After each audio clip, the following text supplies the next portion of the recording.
Welcome back, composers and arrangers. Today we're getting into the basics of writing for the voice. Of course, the voice could be referred to as la voix, stima, voce. When we talk about the voice, we're often talking about choir, soprano, alto, tenor, bass. Of course, do you always need all four represented? Sometimes in a choir context, you'll have just a women's choir, soprano, alto. Sometimes we'll split that up, SSA or SSAA, or let's say SAB. This is another common soprano, alto, baritone, as in between tenor and bass. It would just depend on what you're arranging for.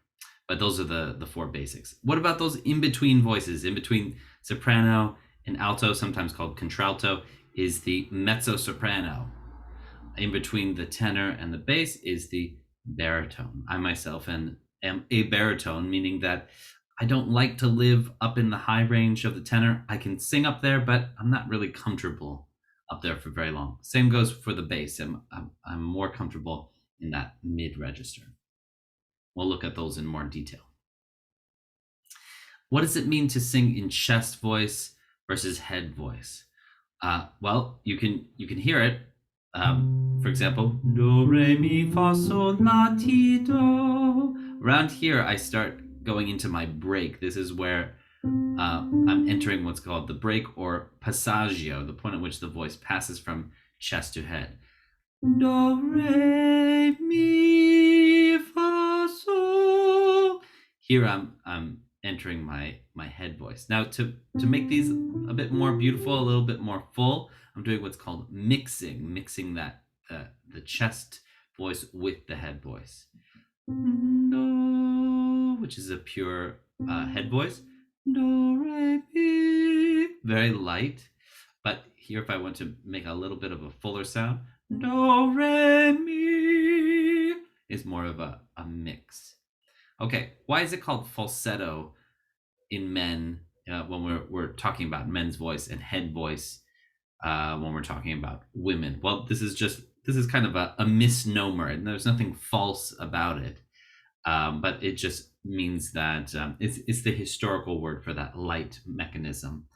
Well, I suppose it's wrapped up with, let's say sexist definitions of, well, men should sing low and should sound manly. So to sound up high is false.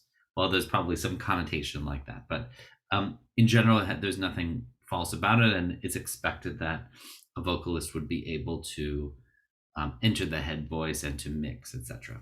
Okay, so there's the basic of chest versus head and mixing between the two. Repertoire versus genre.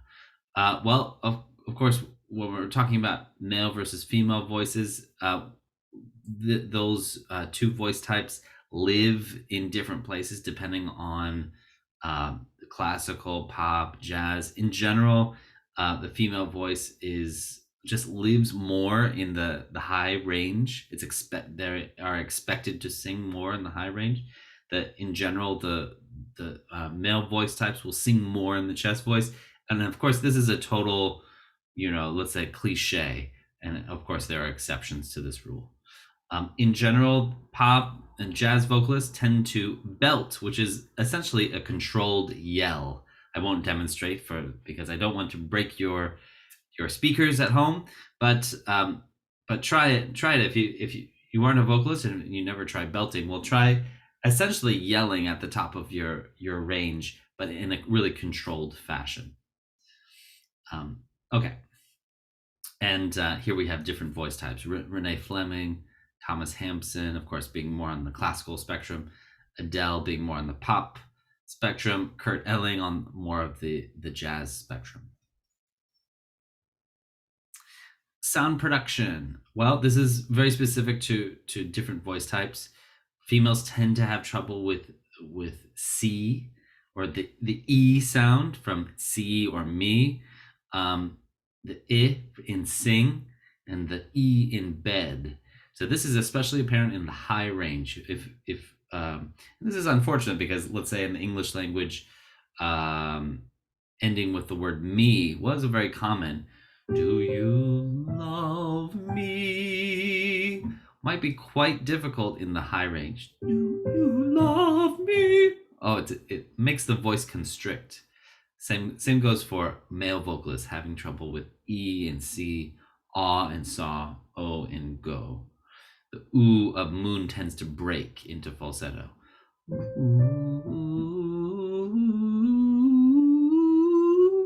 So once you want to live in the chest, live in the head voice, which is a lighter mechanism when singing on an oo. However, this is a great thing to exploit for your own dramatic purposes. Let's say you want some very soft background, support in the men voices. Well, this would be a really great opportunity to make use of those oohs. IPA, it's not what you're thinking. International Pale Ale, that's or Indian Pale Ale. No, this is the other IPA, International Phonetic Alphabet. And here you have a list of typical sounds that can be produced. Now, I don't need you to memorize how they are written, but I would like you to consider some basics. Is the sound you're making closed versus open? Is it towards the front, in the middle, or back? Or they say central. Is it bright or dark? Rounded or unrounded? So rounding meaning the shape of the lips, O, right? Bright versus dark, E. You can hear towards the front of the mouth, versus towards the back. Closed versus open has to do with the tongue position. So there you have it. There's some good examples there. C, which is unrounded and towards the front. Closed, C. Okay, so give that a try. Say those to yourself. You could pause the video and see if you can locate. Okay, where is the tongue placed? Is the sound towards the front, central, back? Are your lips round? Okay, some other basics that you need to consider. What is the range of the voice that you're writing for? And what is the tessitura that you're living in? Now, what's the difference between range and tessitura? Well, think of it as the range is what are all the notes that are available to you. Technically speaking, I can sing down to the low C, but I don't want to live down there. Technically speaking, I could probably sing up to an A, but again, I don't really want to live down there. That's almost a 3-octave range. I can squeak out a C. Okay, it's not pretty though. So I can, technically speaking, I have a 3-octave range. Now, do I want to sing all those notes all the time? No. And in fact, I'd probably chop off a few notes from the bottom. So let's say F is my bottom note instead of low C. Let's say F is my high note. So really, these 2 octaves would be better for me. Okay, now that's the place where my voice likes to live. That would be the tessitura. My range is the complete range that's available to me. Now you also want to see, okay, where do the notes live? Where do most of the notes happen?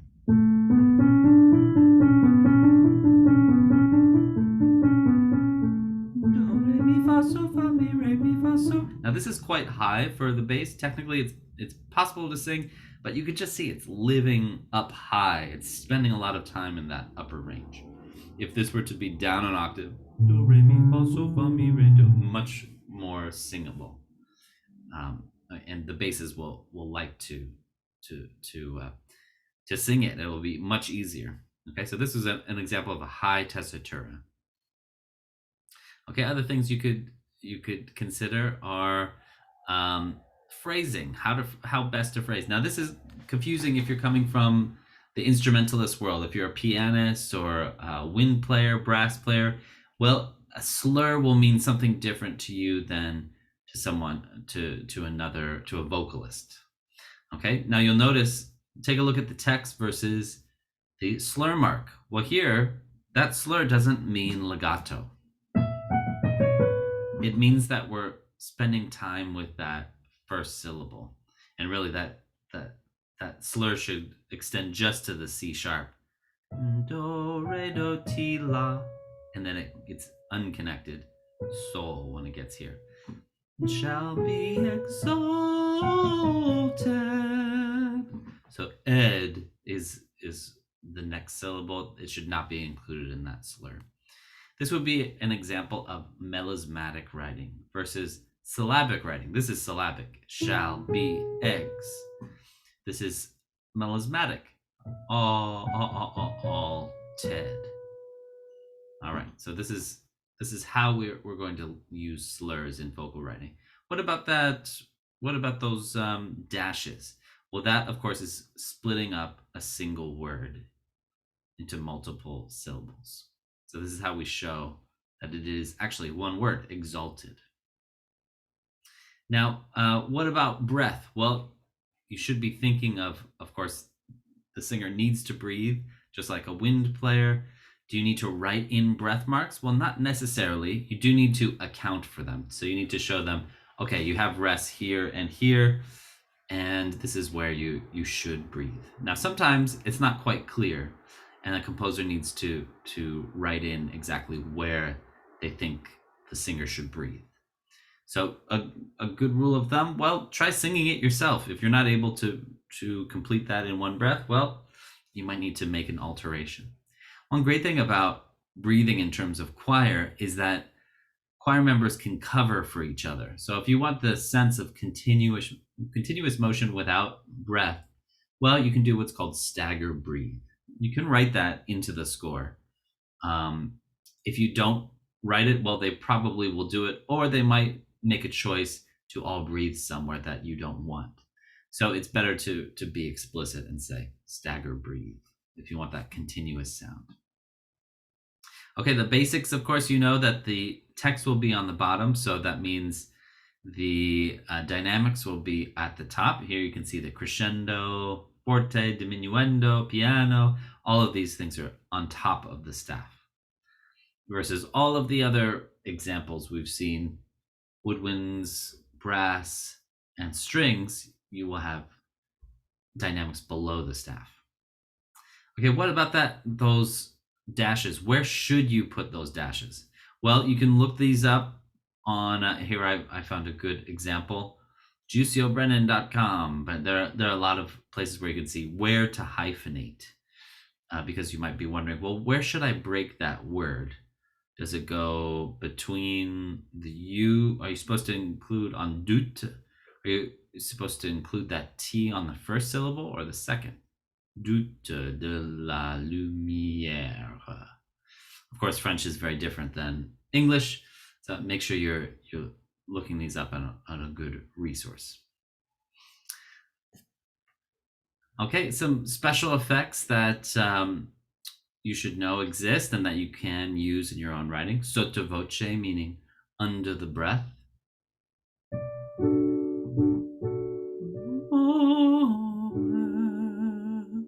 Try singing essentially not a whisper, but as softly as you can, and that would be essentially under the breath. Parlando, meaning speech-like. Sprechgesang is with spoken voice. Sprechstimme is spoken singing. These are probably the most useful terms you could know are vibrato, multivibrato, non-vibrato. So this is very important. Do you want a full vibrato? Do you want non-vibrato, which is also called straight tone? What degree of vibrato do you want? To some extent, this is controllable, but there are some vocalists who can't really control it much, and you should know who you're writing for. Children tend to have a straight tone in general, and that vibrato will develop over time. There's some older singers who cannot sing straight tone at all, and they will sing with the vibrato that is given to them. They can't control it much. If you have a really well-trained vocalist, they should be able to at least make it a slight alteration. Other special effects you might consider: humming, inhaling versus exhaling. You could make sounds, snapping, clapping. I didn't include stomping. They can even play percussion instruments if they wanted to. So you can ask vocalists to do all kinds of things. Okay, here's some good examples of Sprechstimme.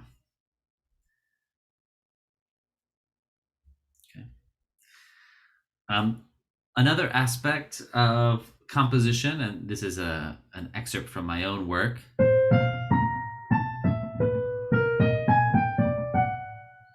Right here, this is taken from Walt Whitman and the surge for bass and accompaniment. That is the spelling in this older style of English, the bass and accompaniment. So here I want the emphasis to be on surge. So I surge upwards and the surge for bass. Here I want bass on the lowest note because I'm painting the sound. And accompaniment. This is doubled with the bassoon. And the search for bass and accompaniment. This is at the same time as this accompaniment.